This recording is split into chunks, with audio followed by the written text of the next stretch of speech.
안녕하세요. 오늘은 잠언 8장의 말씀을 가지고 지혜를 따르는 자의 삶의 열매란 제목으로 함께 은혜를 나누죠.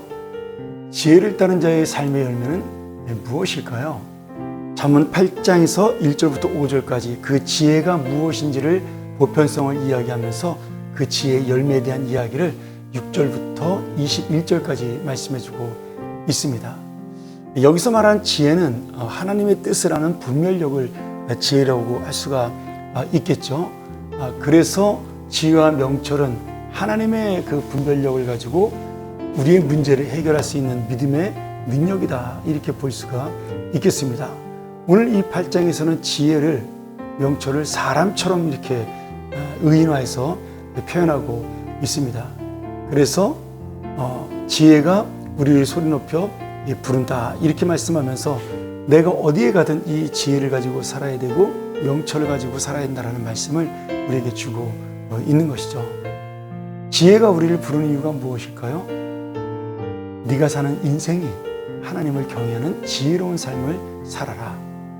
네가 지금 갖고 있는 문제를 하나님의 그 지혜로 풀라는 그런 어떤 주님과 함께하는 삶을 통해서 내가 오늘 살아가는 하루의 삶이 바로 사명의 삶이요, 은혜의 삶이라는 사실을 이 지혜를 통해서 말씀해주고 있는 것입니다. 그래서 내가 주님을 향해서 지혜로운 삶을 살고 의로운 삶을 사는 것은 믿음의 대가를 지불하는 귀한 하나님이 기뻐하시는 삶의 모습이죠.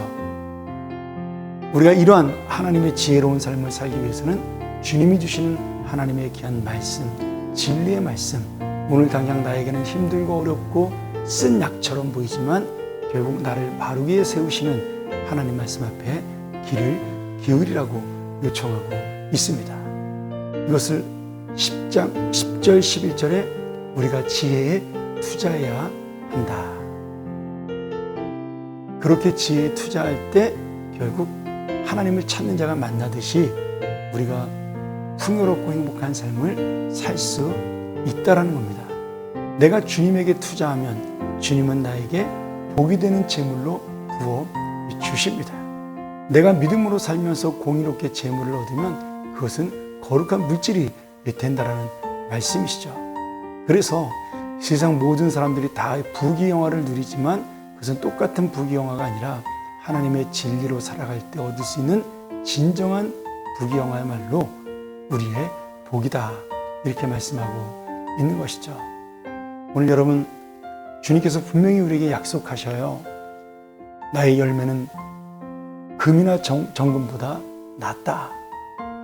내가 정의로운 길로 행하고 공의로운 길 가운데 다닐 때 소득이 많고 적음이 아니라 하나님의 뜻을 통과한 재물이 되기 때문에 그것은 복을 받은 재물이요, 복 받은 자의 열매다, 이렇게 말씀합니다. 오늘 여러분, 우리에게 주시는 재물이 하나님의 거룩한 뜻을 따라서 얻는 지혜로운 재물이 되기를 소원합니다.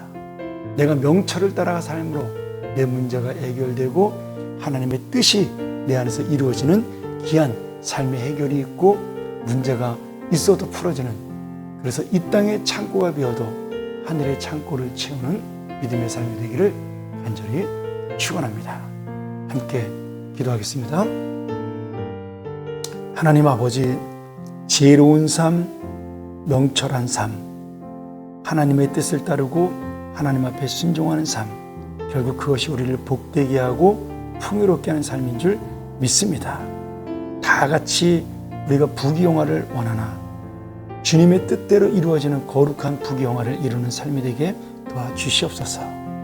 하늘의 창고를 채우는 믿음의 삶이 될 수 있도록 도우시며 우리가 물질을 쌓아놓는 것도 바로 하나님의 뜻을 따라 내가 살아감으로 채워지는 복의 결과가 되고, 또 쓰임 역시도 주님의 거룩한 뜻에 따라 쓰여짐으로 하늘의 창고에 보물을 쌓는 거룩한 사용처가 되게 하여 주옵소서.